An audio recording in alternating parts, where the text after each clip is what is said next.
Everyone, तो चलिए बिना बात किए ही हम स्टार्ट करते हैं। सबसे पहले नॉलेज किसे कहते हैं। ये मेरा एक बुक है, इस पर माइंड मत कीजिएगा कि बहुत ज़्यादा इस पर लाइन ड्रॉ किए हुए हैं, बट आप कंसेप्ट समझने की कोशिश कीजिए।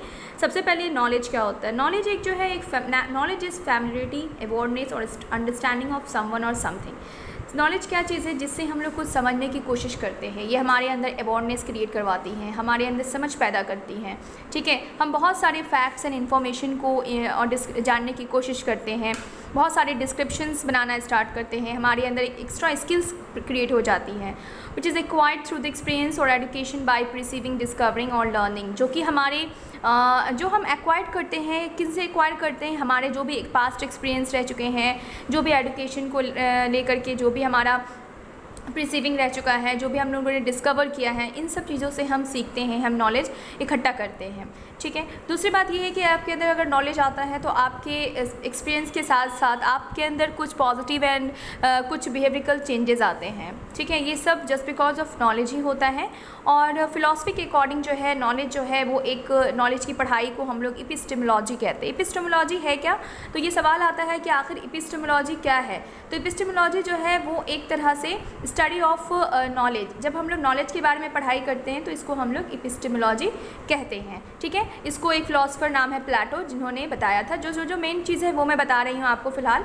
तो नॉलेज से आपको क्या है कि जस्टिफाइड ट्रू बिलीव, इससे आपको सिर्फ और सिर्फ ट्रू बिलीव ही मिलता है। मीन्स ऐसा कुछ नहीं है कि आपको नॉलेज में कुछ भी बातें आप जोड़ देंगे तो वो नॉलेज कहलाएगा। नो, नॉलेज ऑलवेज सच होता है, ऑलवेज ट्रू पे बिलीव होता है, एंड ये हमारे सच्चाई पर बेस्ड होता है बिल्कुल भी। ठीक है, एंड उसके बाद हम आते हैं नेक्स्ट टॉपिक पर, नेक्स्ट पॉइंट पर आते हैं कि नॉलेज एक्विजिशन जो है, मीन्स नॉलेज जो हम लोग ग्रहण करते हैं वो एक बहुत ही ज़्यादा कॉम्प्लेक्स कॉग्निटिव प्रोसेस है, बहुत ही ज़्यादा कॉम्प्लेक्स है, जो कि हमारे कॉग्निटिव तो आप समझ ही रहे हैं, फर्स्ट ईयर में ही बताया गया था कि जो हमारे संज्ञानात्मक मीन्स सोचने की कैपेसिटीज़ जो होती हैं वो हमारे कॉग्निटिव पे डिपेंड करती हैं। ये हमारे परसेप्शन, कम्युनिकेशन एंड रीजनिंग को इम्प्रूव करता है। ठीक है ना, कि हम किस तरह से किसी चीज़ को देख करके अपने मन में कोई थिंकिंग पैदा करते हैं, उसको किस तरह से हम उससे मिलाते हैं, मैच करते हैं, फिर उस पर हम लोग रीजनिंग सॉल्व करते हैं। ठीक है, तो नॉलेज जो है वो हमारी कैपेसिटी को ह्यूमन के अंदर ब्रिंग्स लाता है, बहुत सारे एक्नॉलेजमेंट लाते हैं, बहुत सारे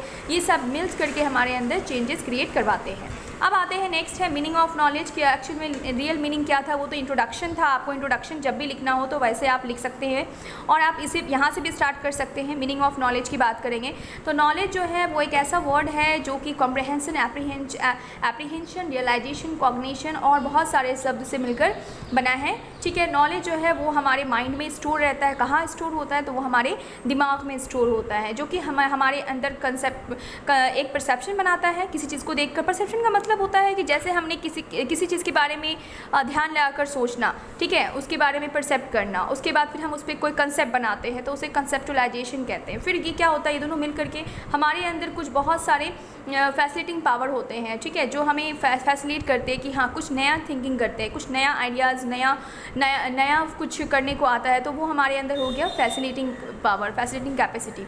नॉलेज जो है वो थ्योरेटिकल भी हो सकता है या फिर प्रैक्टिकल अंडरस्टैंडिंग भी हो सकता है।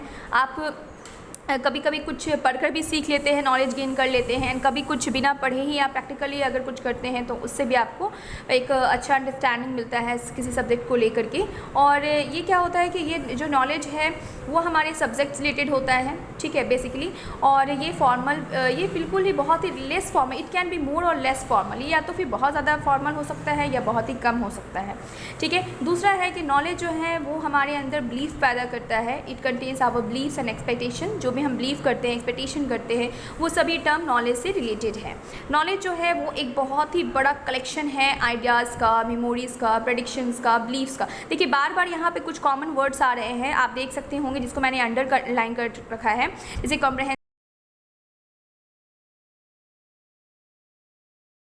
आते हैं। यहाँ पे आप देख सकते हैं कि कैसे मेमोरीज आते हैं, बिलीव्स आते हैं, ट्रूथ्स आते हैं, तो ये सब का कनेक्शन किससे हैं, नॉलेज से हैं। तो ये सब बातें आप लिखना ना भूलें जब भी आप एग्ज़ाम देते हैं। और नॉलेज जो है, जाहिर सी बात है कि आप अगर नॉलेज आपको मिलता है, गेन होता है, तो आप किससे सबसे पहले देखते हैं, तो आप सेंस ऑर्गेन्स से इसे फील करते हैं। मीन्स हमारे पास जो 5 सेंस ऑर्गेन्स है उससे हम सबसे पहले नॉलेज को महसूस करते हैं। ये सेंस ऑर्गेन्स के नाम हैं जो कि आपको ऑलरेडी मालूम है।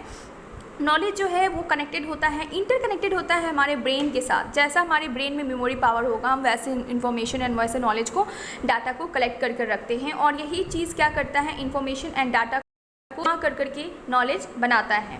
ठीक है, तो ये था हमारा आज का छोटा सा सिर्फ एक कह सकते हैं रिव्यू, कि मैंने सोचा कि क्यों ना आप एग्ज़ाम में अगर इन सब बातों को मिलाकर लिखते हैं तो बहुत ही ज़्यादा सफिशिएंट है। एंड आई थिंक कि आपको समझ में आया होगा। अगर समझ में ना आया हो तो प्लीज़ आप कमेंट करके बता सकते हैं। And thank you and have a nice day.